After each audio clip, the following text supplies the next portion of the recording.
Semper Fidelis.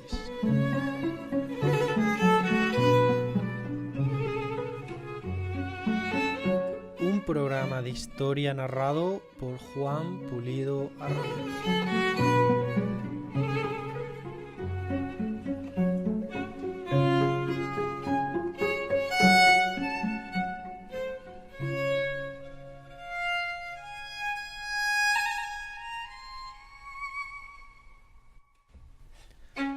Hoy, 2 de mayo de 2018, se cumplen exactamente 210 años del levantamiento en Madrid en el año 1808 contra las tropas que el emperador Napoleón tenía acuarteladas en Madrid, lo que desencadenó el inicio de la Guerra de Independencia contra los franceses. Así que en el programa de hoy vamos a recordar esta efeméride. Se cumplen exactamente 210 años de uno de los acontecimientos más importantes de la historia reciente de nuestro país. Y digo historia reciente porque al fin y al cabo 210 años no son nada en la amplísima historia de nuestro país. Un acontecimiento que derivó en la Guerra de Independencia contra el Imperio francés y que tuvo bastantes malas consecuencias para lo que serían las posteriores guerras de independencia en América contra España.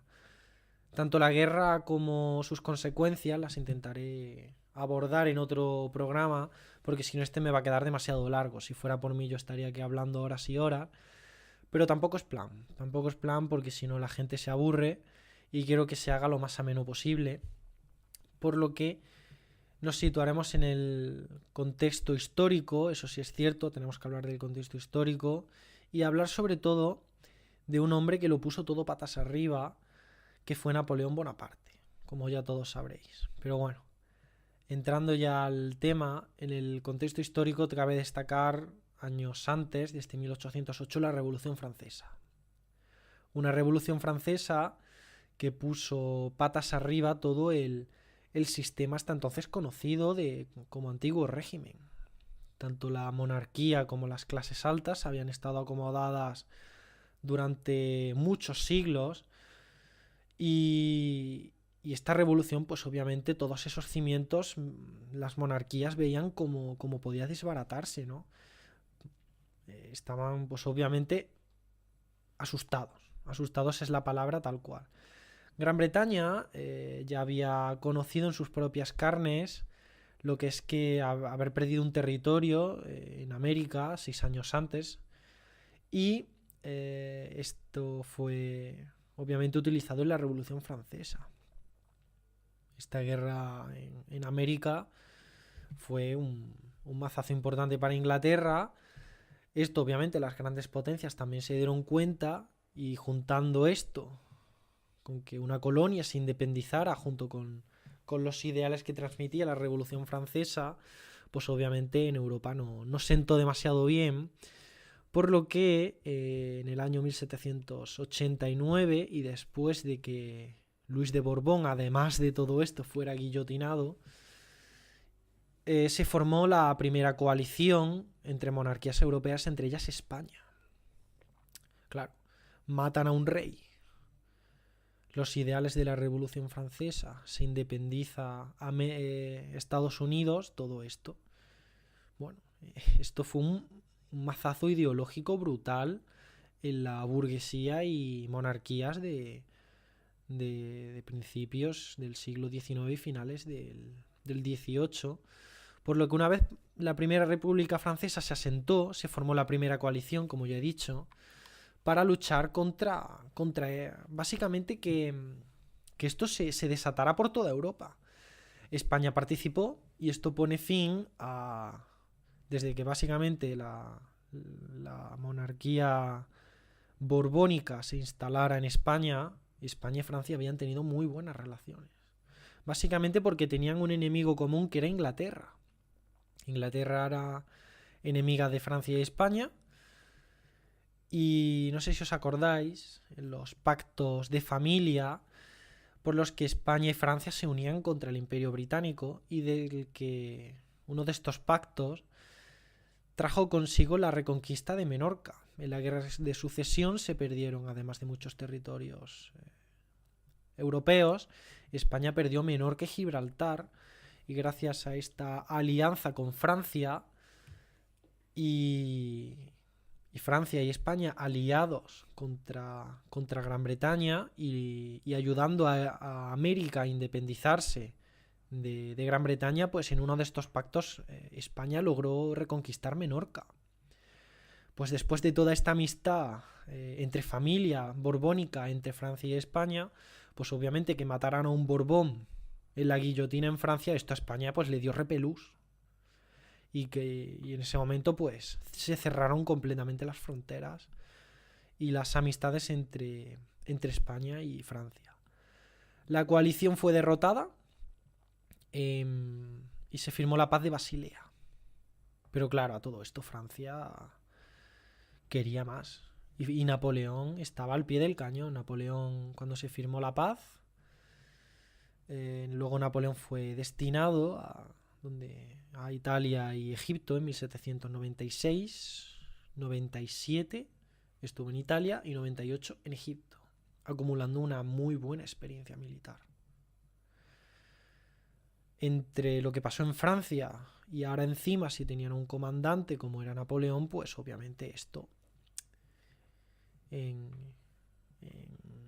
Europa pues no sentaba demasiado bien.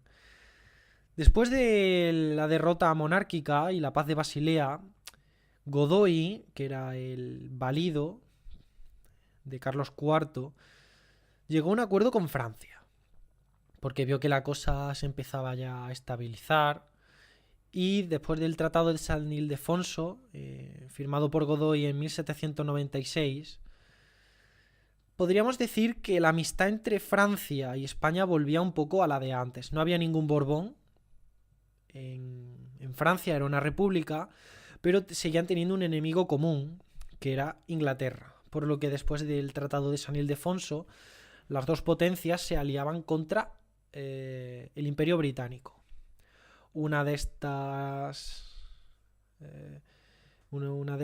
guerras que firmó después de esta alianza, a todos os sonará, fue la derrota de Trafalgar, que acabó con básicamente lo que quedaba de España. Pero bueno, hablando ya de Napoleón, y después de dejar este tema de la revolución y de cómo estaba Europa en aquellos años, volvemos a Napoleón. Napoleón acumuló, como digo, experiencia militar en Italia y en Egipto. Regresó a Francia y después de ser cónsul dio un golpe de estado, y en el año 1804, más concretamente el 28 de mayo, se proclamó emperador. Ya esto era el mazazo definitivo. Un hombre muy capaz se ponía en el trono de Francia. A todo esto, pues obviamente las potencias pues no seguían con miedo en el cuerpo, y con razón. Por lo que después de esta primera coalición de la que hemos hablado cuando mataron a Luis XVI y tal, volvemos a la tercera coalición que se firmó ya en el año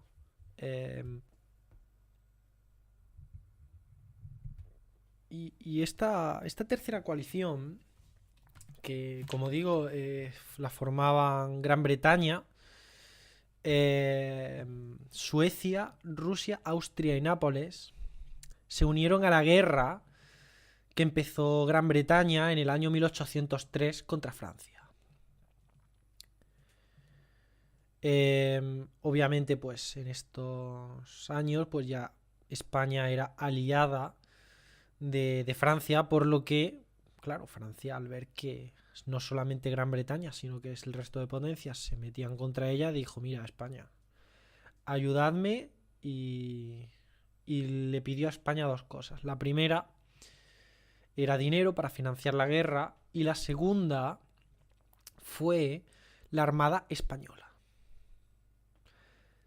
En el año 1798, Francia intentó cruzar el Canal de la Mancha e invadir Gran Bretaña, pero debido a la superioridad de la armada, pues no pudo.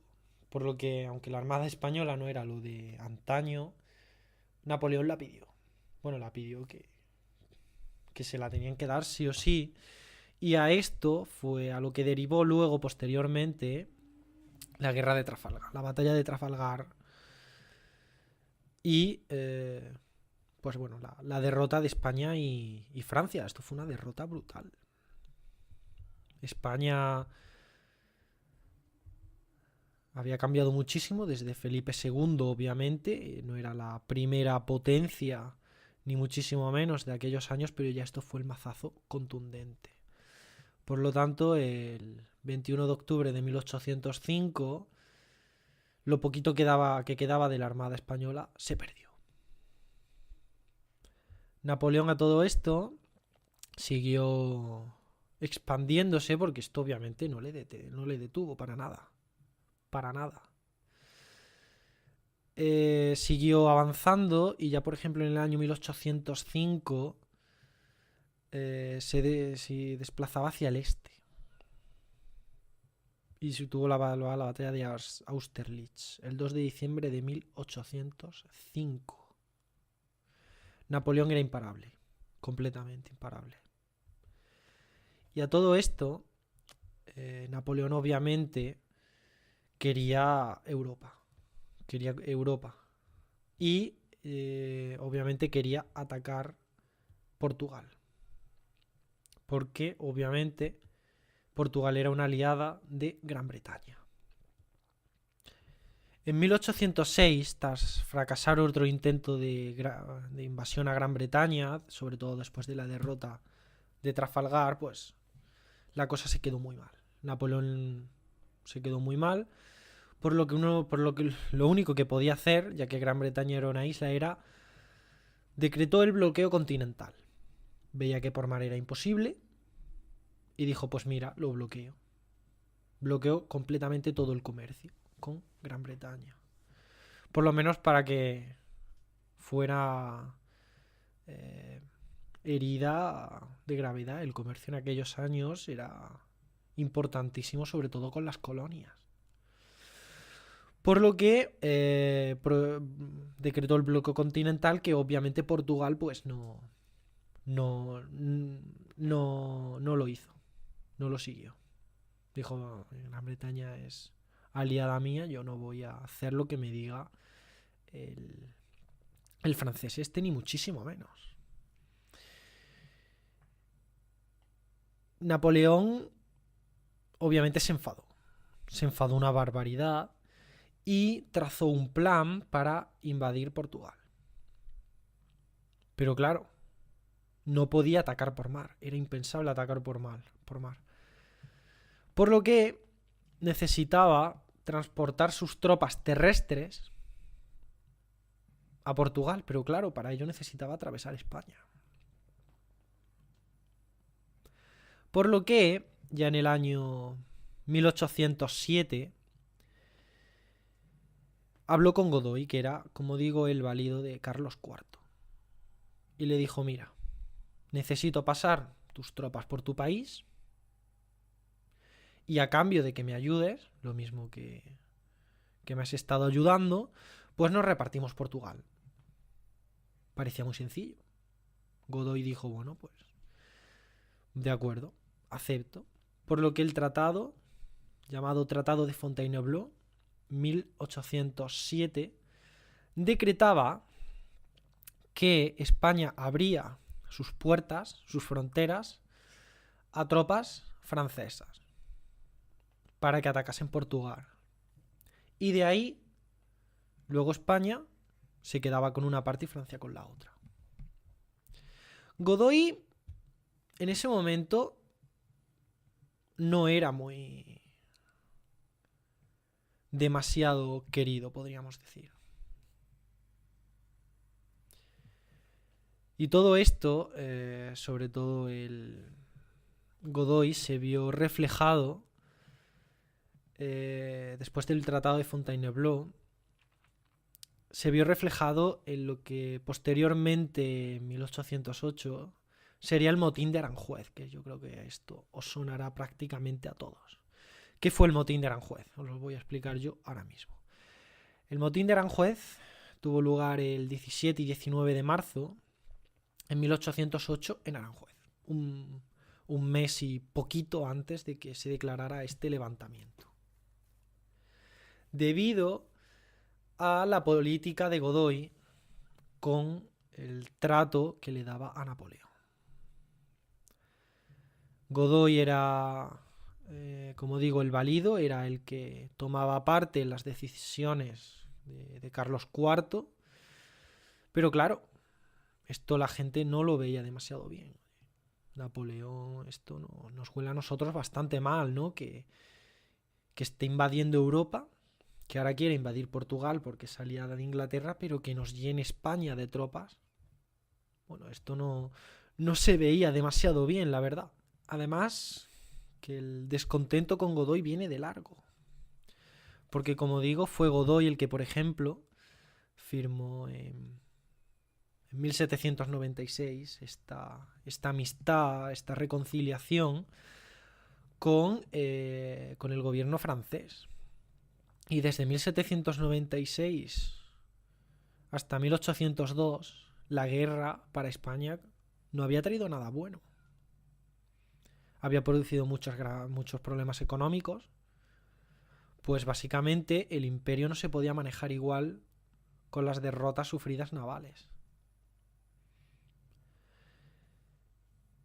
Cádiz sufrió un bloqueo debido a que, claro, España se alía con Francia. ¿Qué hace Gran Bretaña? Bloquea a Cádiz, que era uno de los principales puertos que comerciaba con América. Tras la derrota de Trafalgar, el comercio con América pues obviamente decayó una barbaridad. Además hay que sumarle un descontento de la nobleza por los problemas económicos, de las clases obreras y medias por lo mismo. El príncipe de Asturias, que en este momento era Fernando VII, quería reinar ya. Quería dejar a su padre que le dejara reinar. Y obviamente había intrigas en la corte. En la corte obviamente todo el mundo quería el poder y debido a la política tan nefasta de Godoy, pues obviamente los aristócratas querían quitárselo de en medio. Además de que la posición del clero en ese momento con las desamortizaciones tampoco era la mejor. La situación en España era muy mala. Y el cabeza de turco era Godoy. Era él que manejaba el cotarro, como se suele decir por aquel entonces. Por lo que las cabezas iban a tardar muy poquito en rodar, porque estamos, como digo, ya en el año 1808, en marzo, y la cosa ya explotó. El 17 de marzo, en Aranjuez, la gente ya no pudo aguantar más y estalló.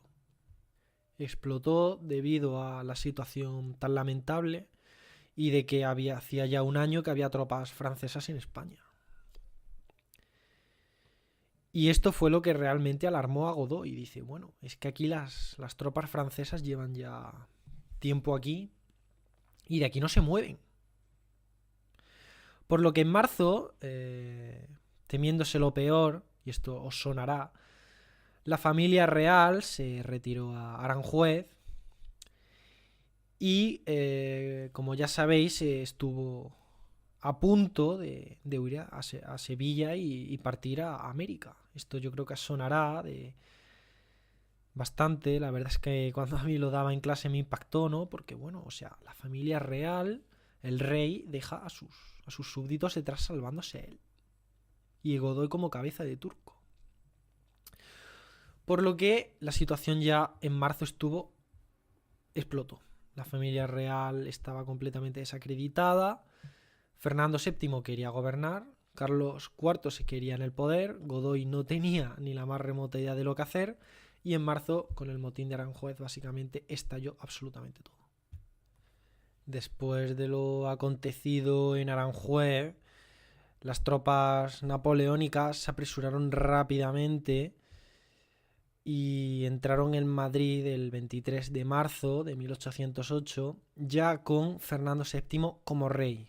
Había sido obligado a abdicar Carlos IV a favor de su hijo Fernando, y entraron en Madrid. Pero rápidamente,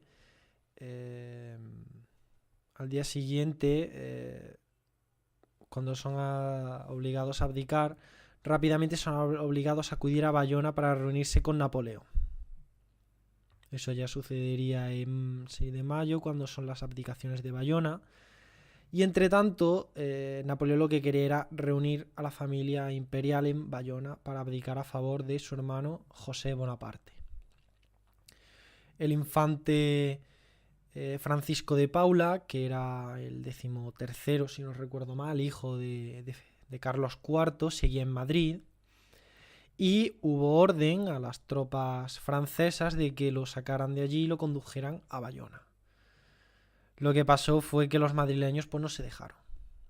Estaban ya muy muy cansados de la ocupación de las tropas francesas, tanto ahí como en el resto del mundo, y se produjo el levantamiento. Esto fue el 2 de mayo.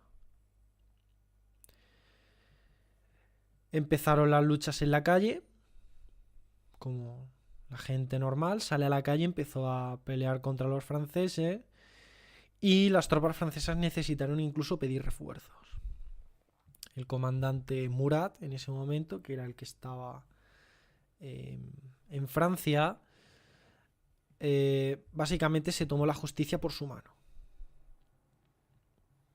Cuando los madrileños quisieron ocupar las puertas de Madrid para impedir que llegaran refuerzos de fuera, las tropas de Murat abrieron fuego. Además, los refuerzos consiguieron entrar y se desató completamente la batalla. Incluso, no sé si os sonará la carga de los mamelucos, es un cuadro bastante famoso. Los mamelucos eran tropas turcas que Napoleón trajo de Egipto. Pues incluso los mamelucos básicamente acabaron con toda la población que se encontraban por su paso. Murieron obviamente madrileños, pero también murieron franceses. Y cuando ya todo se calmó, básicamente las órdenes fueron la de fusilar. En ese mismo 2 de mayo, en el palacio se fusilaron a varios condenados, a todos los que habían apresado, porque además de cargar con los mamelucos y con la caballería, también se apresaron a madrileños. Y básicamente las órdenes fueran de que todos fueran arcabuceados, cualquier ciudadano que portara un arma. Por lo que en ese mismo 2 de mayo se creó una comisión militar presidida por otro general, que no era Murat, era Grouchy, para sentenciar a muerte a todos los que habían sido detenidos con un arma. Ese mismo 2 de mayo, en el palacio, en el Salón del Prado, se fusilaron a 32 personas. Y luego ya el 3 de mayo se firmó la sentencia para el resto, que fue el famoso cuadro de Goya de los fusilamientos del 3 de mayo. La verdad es que después de este acontecimiento, el 6 de mayo, tuvieron lugar las abdicaciones de Bayona, y ya fue cuando definitivamente todo el sistema se vino completamente abajo. Empezó la guerra de independencia justamente después de este levantamiento en Madrid. El 3 de mayo empezó la guerra de independencia. Se podría decir que básicamente empezó el 2. Los fusilamientos se alargaron el 2 y el 3, pero todo lo que empezó en Madrid el 2 de mayo ya fue definitivamente el comienzo de la guerra de independencia. Una guerra que duraría 6 años, en la que finalmente, aunque haga un programa puedo resumirlo mayoritariamente, las tropas británicas penetraron por Portugal y nos salvaron de los franceses, aunque sí es cierto que realmente tanto Rusia como España, Rusia por el frío y España por Cádiz, realmente fueron los únicos países que Napoleón no pudo conquistar definitivamente y de los que más tropas francesas necesitó Napoleón en cada uno de los frentes. Pero bueno, esa es otra historia. Y aquí el primer capítulo de este programa de Semper Fidelis. Espero que os haya gustado. Obviamente hablaremos muchísimo más de este tema, como ya he dicho, lo que es el tema de la guerra y de todo lo que vino después de la guerra, que fueron muchos problemas en la América hispana con las sucesivas independencias, porque básicamente lo que pasó en América con España tuvo varios factores. El primero fue la Revolución Francesa, los ideales, y lo segundo fue que no pudo defenderse el territorio debido a que España obviamente había salido de una guerra bastante dura. Pero bueno, esa es otra historia.